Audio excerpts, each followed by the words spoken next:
Saudara-saudara yang dikasihi Tuhan Allah, Allah telah menyatakan dirinya melalui kasih-Nya kepada manusia dengan banyak cara atau bentuk. Kita sangat menyadari bahwa berkat hidup yang diberikan bagi kita adalah anugerah. Demikian halnya yang kita miliki atas pengetahuan, hikmat bahkan segala apa yang kita miliki atas keberadaan kita menyadarkan kita tentang kebaikan Allah terhadap kita anak-anak-Nya. Kebaikan Allah tentu harus direspon dengan apa yang harus kita lakukan sebagai anak Allah di dalam kehidupan ini. Artinya, kita tidak bisa pasif dengan iman yang kita miliki. Sebagai anak-anak Allah tentu menjadi tanggung jawab kita melakukan perintah-Nya yang salah satu di antaranya menjadi saksi akan kasih Allah bagi dunia ini. Kesaksian yang dimaksud berhubungan dengan perbuatan kita untuk menyatakan kasih Allah di tengah-tengah kehidupan ini. Kesaksian yang dimaksud berhubungan dengan perbuatan kita untuk menyatakan kasih Allah di tengah-tengah kehidupan ini. Tentu pekerjaan menjadi saksi bukanlah hal yang mudah, sebab hal pertama yang harus kita kuasai adalah diri kita sendiri.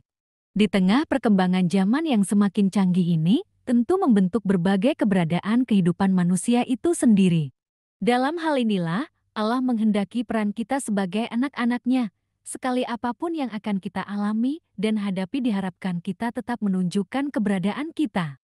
Sahabatku, berbagai krisis yang kita alami di tengah kehidupan ini semakin mengingatkan dan menyadarkan kita tentang jati diri kita sebagai anak-anak Allah. Keberadaan kita sebagai anak Allah semakin dipertanyakan seiring dengan merosotnya nilai-nilai kemanusiaan di tengah kehidupan zaman ini. Sering sekali perkembangan zaman ini kita jadikan kambing hitam sekalipun sebenarnya kita yang tidak mampu mempertahankan identitas kita. Ketidakpedulian satu sama lain, bahkan perampasan hak orang lain seolah wajar di tengah perkembangan global sekarang ini. Akan tetapi ingat dan sadarilah bahwa semuanya itu tidak wajar di hadapan Allah. Sahabatku, Allah di dalam penyataannya menunjukkan bagaimana rancangannya baik bagi semua ciptaannya. Bahkan bagi manusia dinyatakannya rancangan damai sejahtera, bukan rancangan celaka. Hal ini menyadarkan kita untuk kembali tersemangati menunjukkan perilaku Allah di dalam kehidupan ini. Karakter ilahi menjadi perjuangan kita sehingga nampak kemuliaan Allah di dalam kehidupan dunia ini melalui kita anak-anak-Nya. So, apa yang harus kita lakukan? Apakah kita mundur? Apakah kita takut? Atau ada pertanyaan di dalam diri kita, bagaimana mungkin? Minggu ini Allah mengingatkan kita tentang kasih-Nya yang memperlengkapi murid-murid-Nya anak-anak-Nya dengan hikmat yang besar. Satu hal yang harus kita sadari, bahwa Allah Maha Tahu, dan Dia tahu tentang kita umat atau anak-Nya. Ketika Tuhan mengutus kita sebagai anak-Nya, maka Tuhan Allah itu sendirilah yang memperlengkapi kita melakukan kehendak-Nya dengan menjadikan kita sebagai anak-Nya, bukan lagi hamba. Sebagai anak-Nya kita diutus melakukan kehendak-Nya sekalipun tantangan yang harus kita hadapi sangatlah berat atau besar. Perlengkapan yang dinyatakan Allah bagi yang diutus-Nya adalah kecerdikan dan ketulusan. Menghadapi kehidupan situasi zaman sekarang ini, sering sekali kita dibingungkan harus dimulai dari mana. Hal ini disebabkan pengalaman di dalam kehidupan ini, ketika kita mau melakukan kebaikan saja, sering kita mendapatkan ketidakbaikan di dalamnya. Artinya, sekalipun kita merancang atau melakukan sesuatu yang baik, tidaklah menjadi jaminan kita mendapatkan hasil yang baik, sehingga muncul sikap a priori di dalam kita melakukan kebaikan tersebut. Sebagai anak Allah minggu ini, kita diingatkan tentang berkat Tuhan bagi kita, yaitu kecerdikan. Cerdik yang dimaksud bukan dalam tujuan yang tidak baik atau untuk menipu orang lain. Akan tetapi kecerdikan yang dimaksud di dalam nats ini adalah kemampuan kita untuk melakukan kehendak-Nya dengan mempergunakan segala yang kita miliki. Yesus sangatlah menyadari situasi dan tantangan yang akan dihadapi murid-murid-Nya di dalam mengabarkan kabar baik atau menjadi saksi Kristus. Akan tetapi Yesus juga tidak pernah menghendaki murid-murid-Nya mengalami kegagalan. Oleh karenanya, kecerdikan yang dimaksud dihubungkan dengan mempergunakan segala talenta yang dimiliki untuk memenangkan tantangan yang dihadapi. Sekalipun begitu beratnya pergumulan kita, atau begitu hebatnya tantangan yang harus dihadapi atau digambarkan kita diutus seperti domba di tengah serigala. Di mana seolah tidak ada pengharapan menang atau hidup sekalipun, tapi senjata yang diberikan Allah kepada kita, kecerdikan tersebut akan memenangkan kita.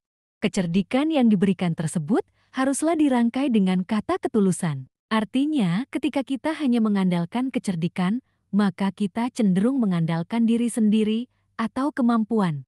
Bahkan keakuan kita yang berdampak kepada kegagalan misi yang harus kita lakukan. Ketulusan dihubungkan dengan pengakuan yang berhubungan juga dengan menempatkan posisi Allah menjadi yang utama. Kita harus menyadari bahwa melakukan kehendak Allah berarti pekerjaan Allah lah yang kita lakukan, yang tentu saja kemuliaan itu adalah milik Allah. Ketika kita melakukan kehendak Allah, maka di sanalah kemegahan kita. Saudara yang dikasihi Tuhan, di tengah kehidupan zaman kita sekarang ini melakukan kehendak Allah, kasih, kebenaran, kebaikan, keadilan, damai dan sebagainya menjadi sesuatu yang begitu sulit, bahkan ada yang menganggap mustahil. Tapi tidak bagi anak Allah. Prinsip sebagai anak Allah, ketika ia melihat Allah di dalam Yesus jelas untuk kasihnya dilakukan pengorbanan, maka anak Allah di dalam melakukan kehendaknya haruslah siap berkorban. Berkorban bukan dalam bentuk konyol, tapi berkorban dalam bentuk kemenangan cerdik. Banyak yang akan dialami anak-anak Allah yang menyenangkan dan juga yang menyakitkan, dihujat, dihakimi, dibenci bahkan dibunuh sekalipun. Akan tetapi Allah yang akan membela anaknya dengan berkata-kata kepadanya. Ayat 20. Jika Allah di pihak kita, siapa dapat melawan? Ini adalah lirik sebuah lagu yang menyadarkan kita untuk tidak takut atau khawatir menjalankan kehendak Allah. Ada Allah beserta kita, siapa takut? Ini harus menjadi semangat kita. Benar, di tengah kehidupan kita ini begitu luar biasanya kebobrokan moralitas manusia, ketika keadilan dikatakan justru di sanalah ketidakadilan dilakukan. Ketika kebenaran diberitakan justru di sanalah ketidakbenaran dinyatakan. Ketika manusia cenderung mementingkan diri sendiri, maka sikut-menyikut, bahkan tendang-menendang sering terjadi, dan sebagainya. Maka pada dasarnya di sanalah peran kita sebagai anak Allah yang menjadi garam dan terang dunia. Saudara-saudara yang dikasihi Tuhan, bukan kebetulan kita menjadi anak Tuhan. Tapi ketika kita mengatakan sebagai anak Allah, maka nyata rencana Allah bagi kita anaknya, yaitu melakukan apa yang diperintahkannya. Yesus mengasihi dan menyadari keberadaan kita semua anak-anaknya. Banyak pekerjaan pelayanan yang harus dilakukan, sementara yang melakukan tugas pelayanan sangat terbatas.